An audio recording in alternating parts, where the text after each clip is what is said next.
Broadcasting from the business capital of the world, this is the Podcast Business News Network. I'm very gratified these days that people are comfortable in saying, I'm going to go talk to my therapist. It's almost if you don't have a therapist, people might even judge you now, where it used to be the other way around, decades ago. But we all need some help sometimes.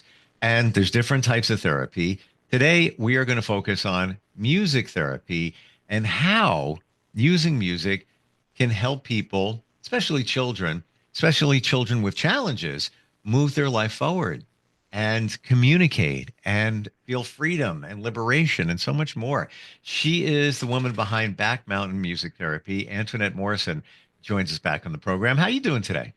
Wonderful. How are you, Steve? Really good, really good. We both love music. Who doesn't love music?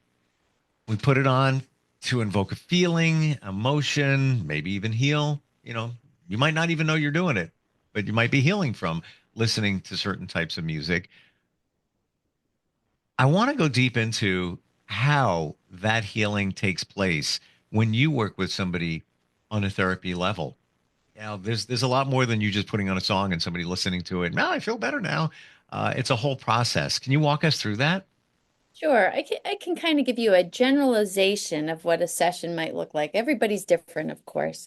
I think it's easiest to describe with the kids. So, I think last week we talked a little bit about the elements of music, and often we get a lot of kids that can't communicate yet. So, when they come in, we typically we do improvisational music therapy in a developmental manner. We'll connect with the child depending on what they show us, like how fast are they moving? Do they need, just very little sound, or do they need lots of sound moving all over the place? I typically use the piano most of the time, not all the time, but most of the time. Do they need it loud and lots of things going on in the piano in order to get enough arousal to pay attention? Um, and what are the sounds that they're giving us? How fast are they moving? So typically, we take a look at the child and we improvise a small little tune. Like we're going to call that our theme tune. And in that theme tune, we'll repeat that, throughout the session. And I think I referred to this in a previous podcast about the theme tune becomes then like an auditory playroom because it's very familiar. We know where everything starts and where it ends. And so within the music, we will use some of the things to help them develop. Like maybe the child can't even pay attention yet. So we have to use little things in the music, maybe a big sound just to get their attention frequently, or a glissando on the piano when you go down the keys. That's a thing that typically gets their attention. Mm. Get their attention more and more, and then for longer periods of time. So all the goals are, and the relationship happens within the music. Or even some of my adults, like the adults' mental health, sometimes the easiest way to connect, some of the people with depression have very fragmented thinking, and it comes out right away in the music, in little bits of music. And so helping to connect, get the music connected. And some of the people that I work with have never had any kind of musical background, adults or children. Most everybody here has. In fact, I personally think it's harder to work with somebody who's got a little bit of a music background because they're Mm. thinking about it more, I think. Mm. I see this in a whole different light. I really do, Antoinette. This is more, you have a challenging job situation. You need to read them and figure them out. Before you can do anything, before you can jump into the therapy, before you can jump into the healing, whatever it might be, you gotta, see where they're at and what motivates them, what maybe shakes them, and that's not what you want to do. Right. Very delicate balance. I think we all do that possibly to a certain extent, but we really have to listen with our eyes and our ears, and Mm. you hit it on the nail when you said you got to see what motivates them. You got to figure out right away, what shuts them down and keep working with what motivates them. How do you find the patients? I think when you find a person's internal motivation, it's not hard. Everyone, I can say with certainty, 100%, everyone that comes here loves coming here. Mm. So, um, I don't know. I think when you understand, if you understand a big sound is going to shut a kid down, it, if you understand what's shutting them down and why, it's not difficult. You understand why they're becoming dysregulated or upset or, whatever the case may be. Do you feel almost like you're on a mission when you work with, let's say, somebody new where that didn't work? Well, that might work. Like internally, it seems like you're wired to figure it out. I'm going to find out. I am going to connect with them. I've done it many, many, many, many, many hundreds of times before. I'm going to do it again for this person. Might take a little bit longer, but I'm going to do it. I think because I haven't enough years behind me, often when people call, I will ask them a lot of questions, and I already have an idea Mm. of what's going on before they even walk in the room most of the time. If they're telling me their kid, is running around a lot or banging into things or jumping up and down, I already know that they're seeking out some proprioceptive input and um, possibly, louder music, banging on the piano, banging on the drums is possibly, going to light them up. What's okay? Let's use that as an example. What's actually happening at that moment when they hear this crescendo or this loud noise? How does that work within? Let's say it's a child. How does that work within them?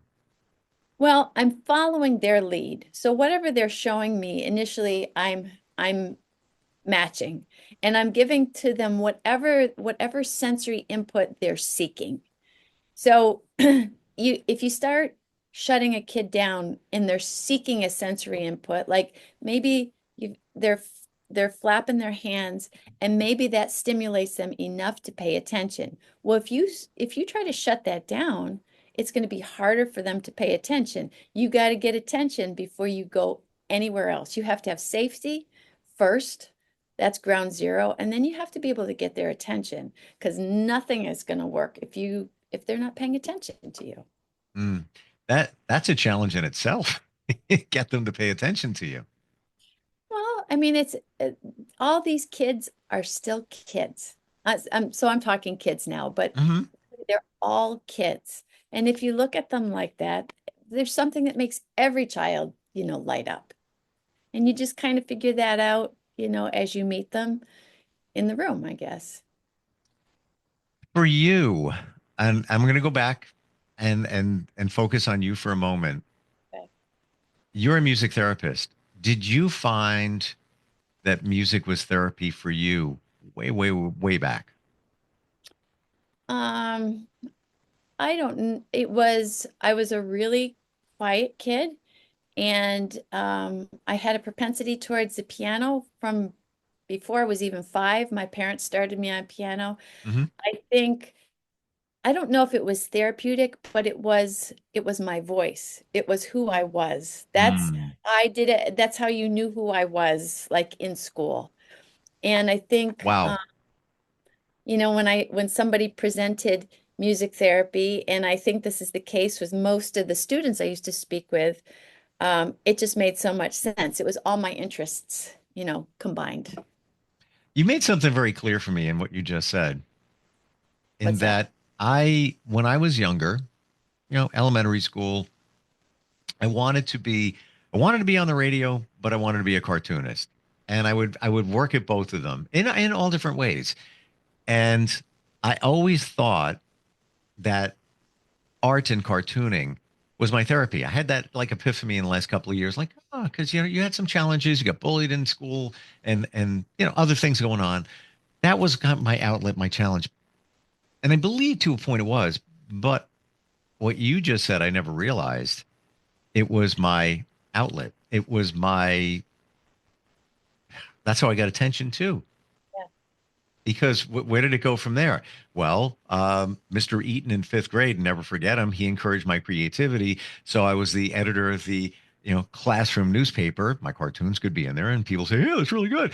Then it, took it to junior high, then took it to high school, where it, my cartoons would be featured in their newspaper. It was actually a real tabloid, newsprint newspaper, which was cool. And then I was voted class artist. So it was my outlet, my attention. I'm trying to think of the word that you said before, but that's where it's Voice. at. My Your voice. voice. Yeah. Thank you. Yes, that was my voice. And a few years later, I pivoted off of that, and then went into broadcasting at age 17, and that's where it all began for me. But I never abandoned the art thing. I opened up an ad agency, and guess what? I use that every day. It wasn't for naught.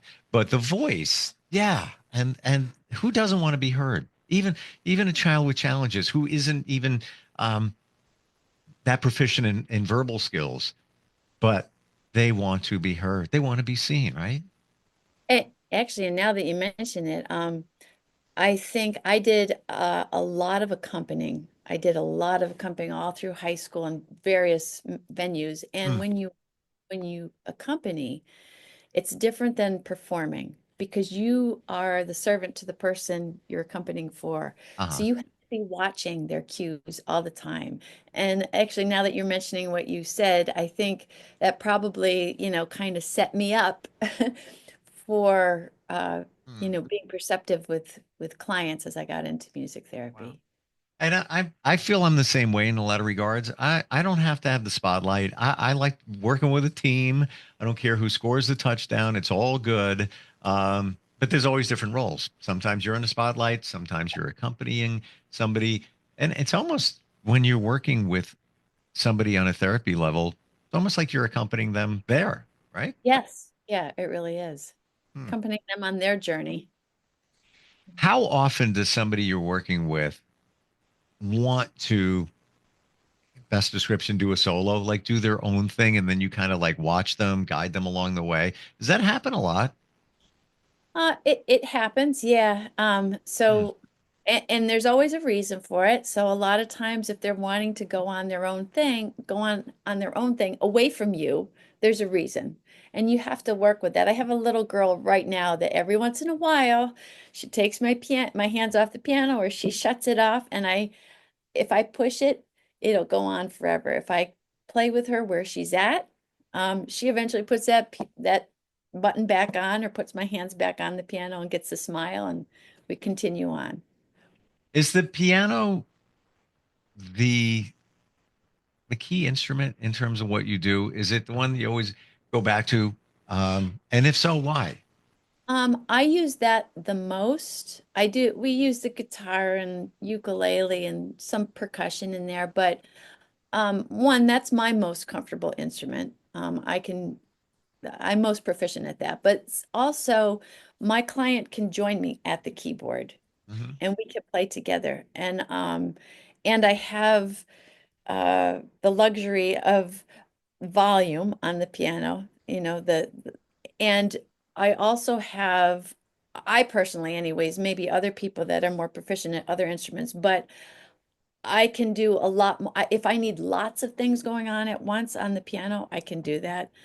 I've done this long enough that several people have made comments to me where I might be using one hand and doing five different things with the other, and then but I have time behind me and experience. So for me, piano, I'm most proficient at, but also my client can join me right at the piano. And I see that the collaboration aspect, and it's at the same level. They're sitting on the same bench with you. There's a lot there. What about the sound? Is there something also, the sound coming from the piano, that is inviting, healing, enriching? Well, I think it can be overwhelming too for Mm. some kids. It can be too loud for some kids or too much. If I use guitar, I often use a classical guitar with nylon strings because the sound is softer and it's easier for kids or individuals that, the piano is too much or volume is too much. I don't know that the piano in and of itself is a more soothing sound. I think it depends on the person. I'm more proficient at it, so I can make a more soothing sound at the piano probably than Mm. other instruments, but It's a great descriptive word, soothing. I guess that was one I was looking for. Because that's, yeah, you want to make that connection. You don't want there to be a surprise scare or fear with somebody that you're working with. Can you give an example of some of the challenges the challenges that children that you work with go through? You know, what they've been diagnosed with? um yeah, and I personally feel that a lot of diagnoses, when a child walks into the room in school with a diagnosis, my experience has been often, not every t all the time, but often, people tend to see that child through that diagnosis. I've experienced where educators thought there was a diagnosis and saw behaviors that did not exist. So I think people's understanding of what's going on or lack of understanding of what those behaviors serve and what they're about comes to the child's detriment often if there's a lack of understanding. Hmm. When you say understanding, is that you understanding them, hearing from their parents, observing and all of that? I guess I'm talking about in other situations when school is the most common when you've got a child with sensory issues in with a group of typical children. That looks very different. And of course, if it's in a typical classroom, that person is not trained in that. But if you're that person in the classroom and you see something that looks odd, like you see this and it's disrupting the class, of course, the first thing you're going to want to do is calm your class. But for that child, stopping that Hmm. also might, I'm just using this as paying attention as one example. You might lose their attention also. So, like I said, the lack of understanding of what those behaviors serve, I think that's the question you always have to ask is, what is this doing for the child? And so how can I work with this to help this child or Is this it adult? is it mostly communication when what opens up within a child? Do you find that those are a lot of the aha moments with now the child communicates differently or maybe better based on the music therapy that they're getting? Yeah, I think a lot of kids that are nonverbal, the natural tendency is the rest of us, if they're not responding to us, it's not something conscious we do. We don't know how to respond to them. And I see a lot of those kids start to evolve into their own world, partly just because of that.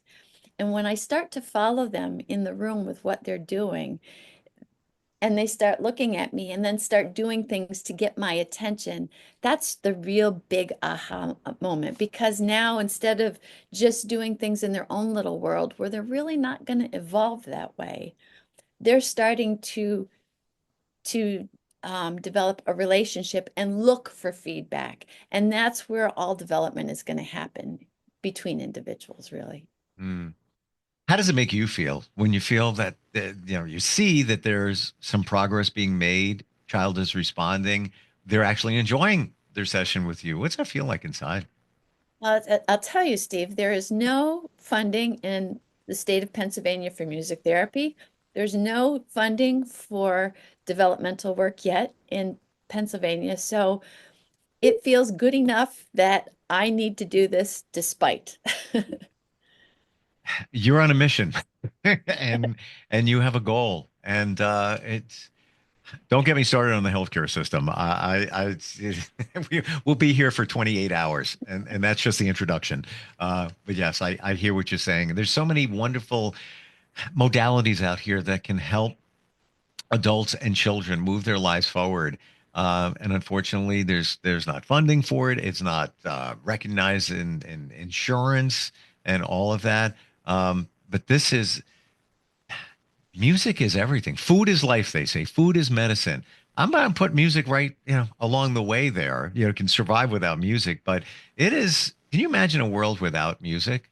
I can't.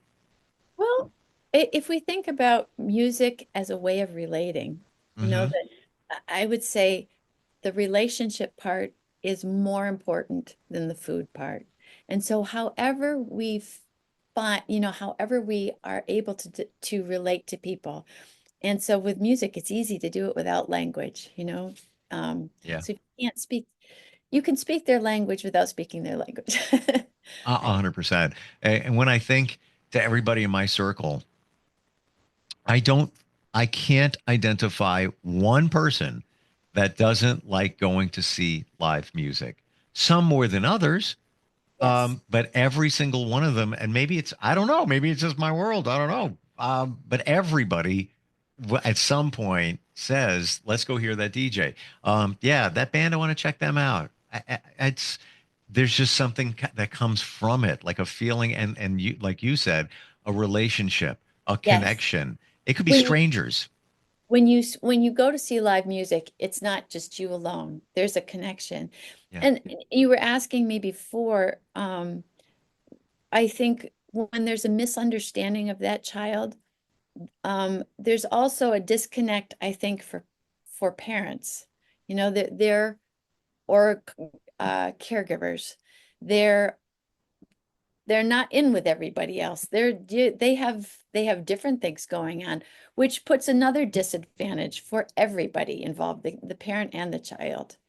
Yeah. And eh, being a parent, it doesn't come with the instruction manual. And certainly if your child has challenges, you're not even sure how to Right. handle the situation, or you're not experienced, as a parent. You can read the child. You can see, what some of the motivators are based on, your experience and working with uh, so many other children and moving their lives forward. And Um, you often, as a parent, then with a child with special needs, there's very limited opportunities, if any, to talk with another parent that has similar challenges. Yeah. Yeah.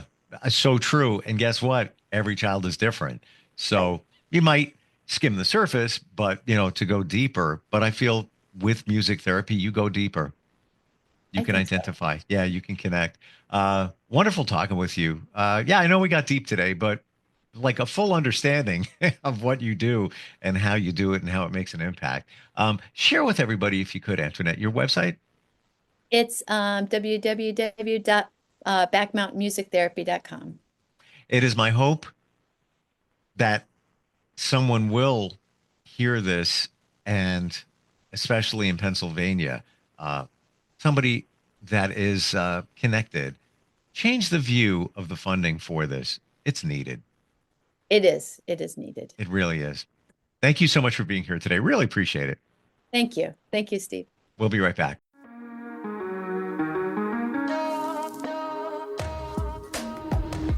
Broadcasting from the business capital of the world, this is the Podcast Business News Network.